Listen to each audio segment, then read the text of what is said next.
Hello बच्चों, let's read the question. The question says excretion of nitrogenous waste product in semi solid form occurs in. Question के अंदर हमसे पूछा गया है कि जो एक्सक्रीशन होता है किसका, नाइट्रोजनस वेस्ट का, सेमी सॉलिड फॉर्म के अंदर वो कौन से एनिमल के अंदर ऑकर होता है, हमें ये बताना है.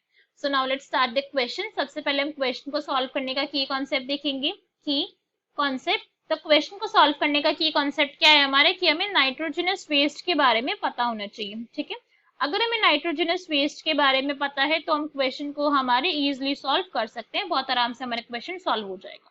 अगर हम नाइट्रोजनस वेस्ट की बात करें तो मैं बोलना चाहूंगी वेस्ट के बारे में हमें पता होना चाहिए, बिकॉज जो नाइट्रोजनस वेस्ट होते हैं वो मेजरली 3 टाइप्स के होते हैं. आप कहीं भी चले जाओ, किसी भी एनिमल को 3 टाइप के कैटेगरी के अंदर कैटेगराइज कर सकते हो depending upon their nitrogenous waste. ठीक है, तो 3 होती है इनकी कैटेगरी.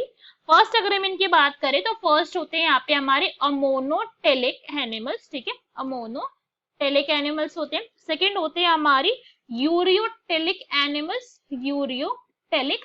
थर्ड होते हैं हमारे यूरिकोटेलिक. ठीक है, थर्ड इज यूरिकोटेलिक एनिमल्स. इन 3 कैटेगरीज के अंदर हम एनिमल्स को डिवाइड कर सकते हैं basis upon the nitrogenous waste.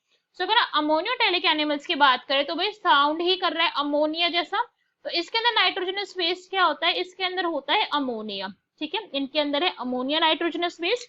Ureotelic की अगर हम बात करें तो यहाँ पे होता है यूरिया, और यूरिकोटेलिक की अगर हम बात करें तो यहाँ पे होता है यूरिक एसिड. ठीक है, ये हमें पता चला.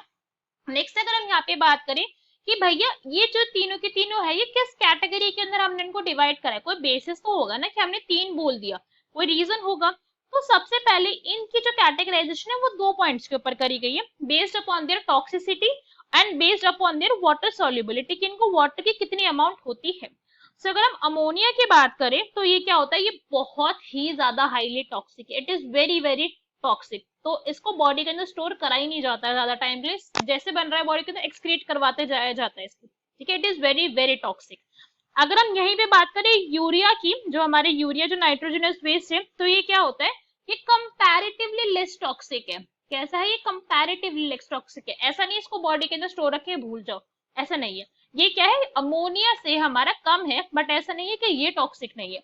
तो आप इसको ऐसे कर सकते हो कि भाई सबसे ज्यादा हाईली जो है वो अमोनिया है, उससे लेस होता है हमारा यूरिया, और सबसे ज्यादा लीस्ट टॉक्सिक होता है क्या, uric acid. This is least toxic. तो इसको कंपैरेटिवली अगर आप यूरिया और अमोनिया से कंपेयर करो, थोड़े ज्यादा टाइम के लिए बॉडी इसको स्टोर कर सकती है.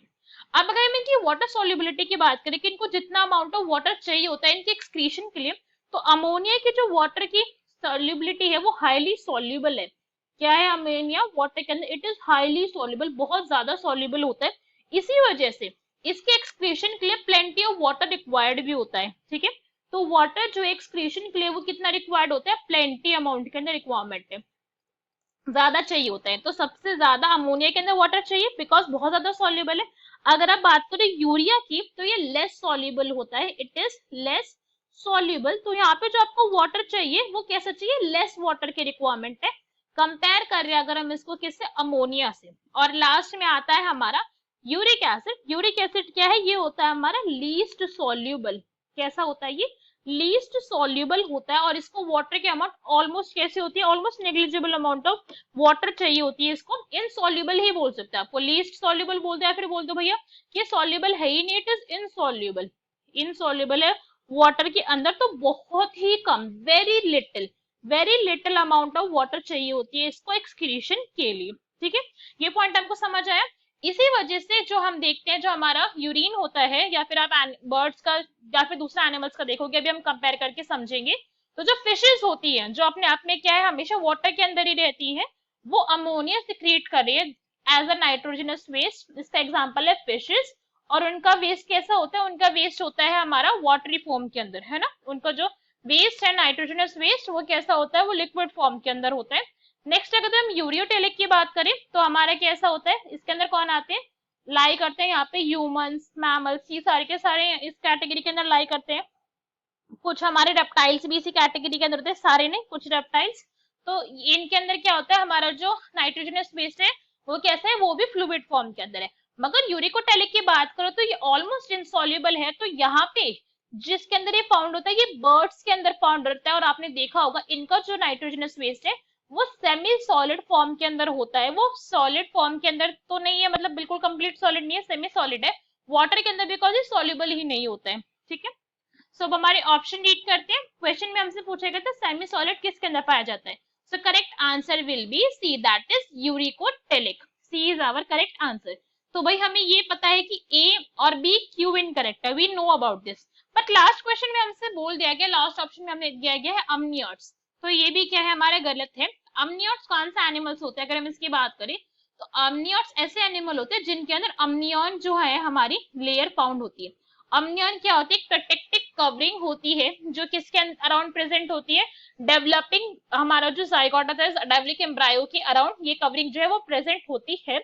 इसके अंदर प्रेजेंट होती है जो हमारा बैग, एक तरीके से अमनियन इज एक्चुअली अब बैग लाइक स्ट्रक्चर बोलते हैं, फिर एक्चुअली में एक प्रोटेक्टिव कवरिंग। ठीक है, एक कवरिंग है और एक इसके अंदर फाउंड होते हैं, ये फाउंड होती है मैमल्स के अंदर, मेजरली मैमल्स के अंदर आपको उसकी फाउंड मिले, मतलब इसका ऑकरेंस दिखेगी। मैमल्स के अलावा कुछ और जगह पर भी अमनियन की आपको प्रेजेंस दिखती है, दैट इज बर्ड्स। बर्ड्स के अंदर भी आपको ये ऑब्जर्व होती है, कुछ के अंदर, सारी बर्ड्स के अंदर नहीं, बिकॉज मेजरली वो जो है एग ही ले कर रही है, मगर मेजरली मैमल्स के अंदर फाउंड होता है। और भाई हमें पता है जो मैमल्स है वो कैसे थे, वो यूरियोटेलिक है, वो हमारे कैसे है, वो यूरिकोटेलिक तो थे ही नहीं, सेमी सॉलिड उनका बेस था नहीं, तो क्वेश्चन का correct answer will be C. Hope you understood it well, best of luck, thank you.